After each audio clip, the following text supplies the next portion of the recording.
A blissful day to everyone. Today, I will give you new knowledge that I am sure can help you in your chosen path. Hope you enjoy and learn about this video. The topic for today is under the affective domain of learning, which is characterization by value or value. But first, let us discuss what is affective domain. Most people think of learning as an intellectual or mental function.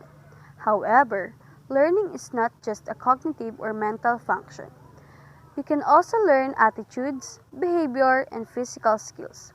These different categories as cognitive or knowledge, psychomotor or skills, and affective or attitudes.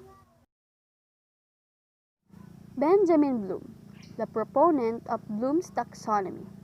The affective domain is one of the three domains in Bloom's taxonomy.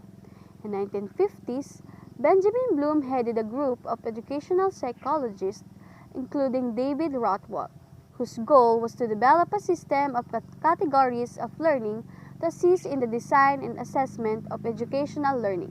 The group identified three domains of learning, which are cognitive or thinking, affective or feeling, psychomotor or doing. Let us proceed to affective domain.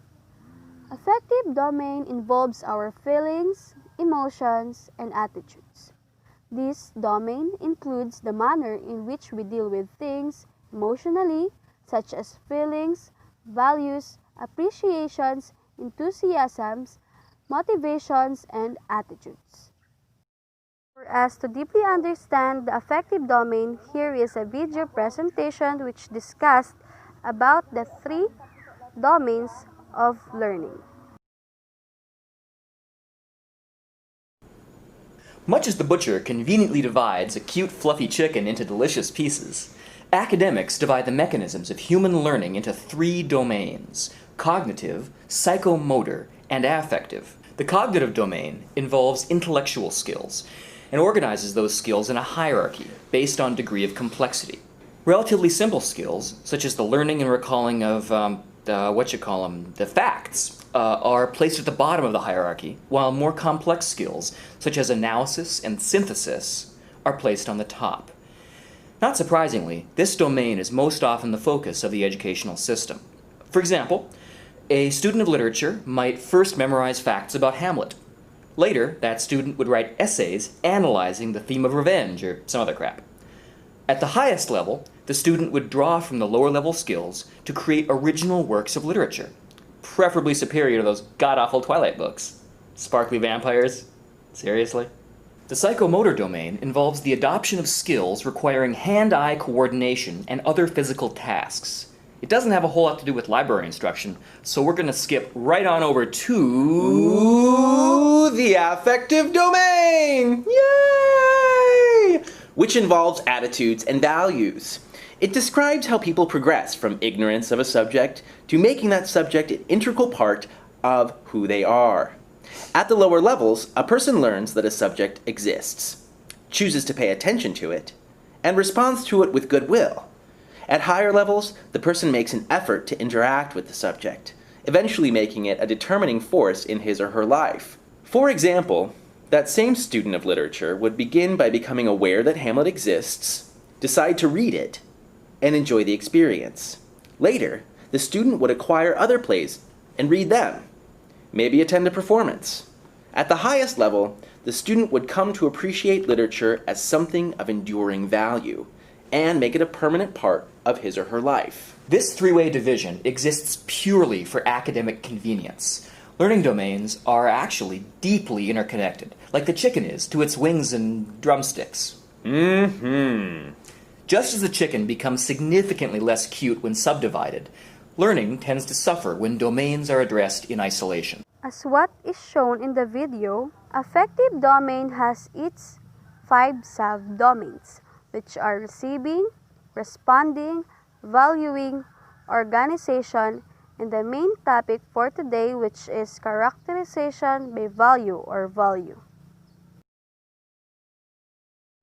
In order to attain the 5 subdomains, we should undergo into internalization. It refers to the process whereby your affect towards something goes from a general awareness level to a point where the affect is internalized and consistently guides or controls your behavior. Therefore, you'll become more involved, committed, and internally motivated.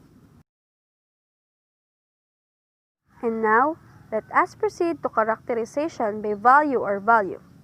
This is where the learners are willing to change one's attitude, lifestyle, or way of life. As you can see in the picture, characterization is the highest effective domain. It is about internalizing values. It means doing consistently in accordance with the set of values you have internalized in your characterization and philosophy about life. Essentially, you internalize values and let them control or guide your behavior. In order to deeply understand the characterization by value or value, here is an example situation. Imagine you are a freshman student and you spend your first day of school with your new classmates. You refrain using profanity and you make friends based on their personality and not looks. Having a friend who's not depending on your physical appearance is really a blessing because you don't have any hesitations to show your real attitude. They will also help you to grow as a person. With this, the characterization by value appears, wherein a person is not being choosy of having a friend and they do not judge everyone's looks or physical appearance. So now, how can we connect characterization by value or value for being a teacher? Let me give you some example. Being a teacher is really a noble profession. You don't have to choose who will be your students. It will be just assigned to you. As a teacher, you should treat your students equally with no favoritism. Let them feel that you are not just a teacher but also their friend. Being a teacher requires long patience because you will not know what kind of personalities and behavior your students have. As they respect you, you must also respect them and be a role model for them to have values that will be helpful for them to grow as a better person.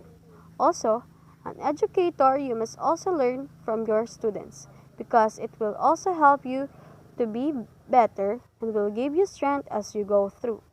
Just always put in your mind the values that a good teacher should have. When using affective domain in teaching, you will know how students get attached from your lesson. It will make them feel every situation that your lesson has. It will be more effective if the students learn by considering what they will feel.